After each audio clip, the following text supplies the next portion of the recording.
Hai, kali ini saya akan sedikit berbagi mengenai dasar distribusi normal dan manfaatnya. Distribusi normal adalah distribusi yang paling penting dan paling umum karena distribusi ini cocok dengan banyak sekali fenomena alam, misalkan tekanan darah, kesalahan pengukuran, bahkan skor IQ. Nilainya memiliki bentuk yang familiar seperti lonceng dan merupakan fungsi probabilitas yang menggambarkan bagaimana nilai-nilai dari suatu variabel hasil pengukuran terdistribusi. Sebagian besar nilai berada di dekat pusatnya, yaitu nilai rata-rata.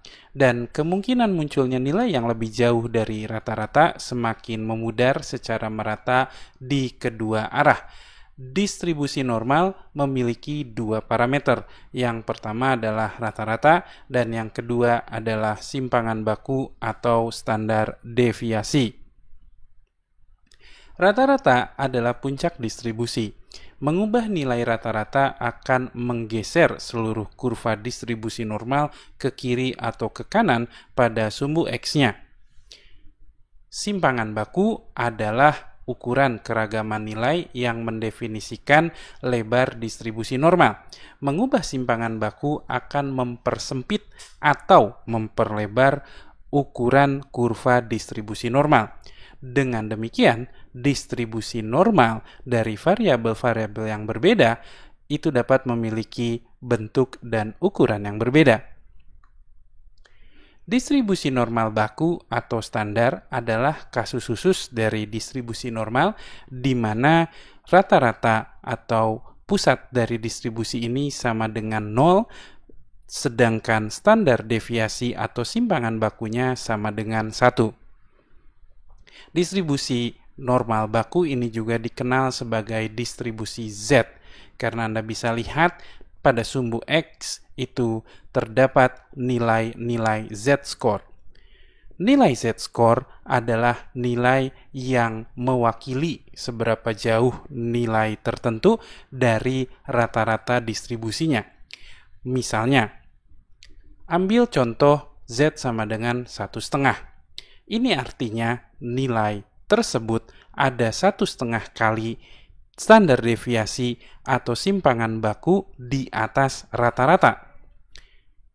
Nilai negatif, misalkan -2, itu bermakna bahwa nilai tersebut ada di 2 kali standar deviasi di bawah rata-rata. Jadi ingat, ke kanan relatif dari nilai 0 itu adalah di atas rata-rata dan ke kiri relatif dari nilai 0 adalah di bawah rata-rata.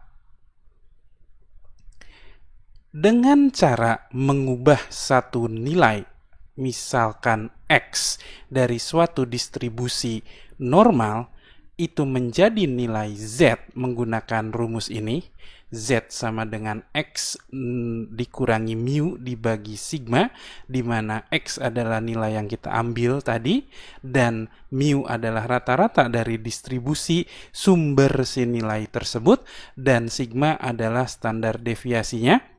Itu kita bisa menempatkan nilai X tersebut pada skala baku pada distribusi normal standar. Ini memungkinkan kita untuk dapat membandingkan nilai-nilai dari distribusi yang berbeda, serta untuk dapat meramalkan probabilitas itu tergambar pada luas area atau daerah yang berada di bawah kurva distribusi normal bakunya.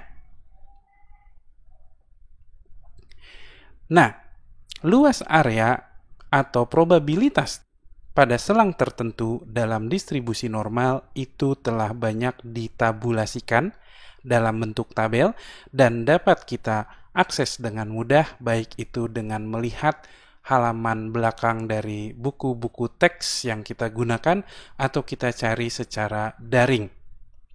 Ada 2 jenis tabel Z yang beredar di luar sana.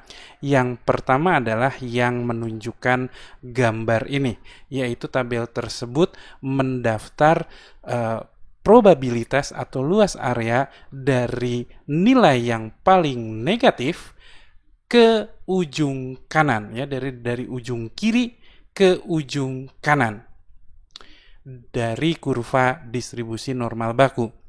Tabel jenis kedua adalah yang menabulasikan nilai-nilai probabilitas atau luas daerah tadi dari titik 0 ke sebelah kanan. Nah, kedua jenis tabel Z ini dapat kita pakai dengan cara kita harus menyadari bahwa distribusi normal itu adalah distribusi yang simetris. Kemudian, luas area di bawah kurva keseluruhan dari satu distribusi normal adalah 1. Ini artinya luas kedua belahan kurva distribusi normal dari 0 ke kiri atau dari 0 ke kanan itu masing-masing adalah 0,5. Mari kita lihat sedikit contohnya. Misalkan nilai Z sama dengan 1,19 yang ada di slide sebelumnya tadi. Kalau kita cari berapa probabilitas dari nilai Z lebih kecil 1,19, itu dapat kita cari dari tabel jenis pertama tadi yang mendaftarkan nilai-nilai dari minus tahingga ke positif tahingga. Nah, tabel tersebut contohnya sudah ditampilkan di sini. Kita punya nilai Z sama dengan 1,19. Biasanya tabel ini akan dibagi dua. Misalkan seperti ini. Jadi dua angka penting pertama itu ditabulasikan dalam baris. Ya, Anda bisa lihat 0, 0,1, 0,2, dan seterusnya. Kemudian angka signifikan terakhir itu ditabulasikan dalam bentuk kolom. Jadi untuk mencari P dari Z kurang dari 1,19 itu pertama Anda lihat dulu dua angka signifikan pertamanya yaitu 1,1 ada di baris itu, ya. Kemudian kita lihat angka signifikan terakhir itu ada di kolom ujung. Jadi 1,1 tambah 0,09 sama dengan 1,19 nilai Z yang akan kita cari P-nya. Mana P-nya? Di situ P-nya.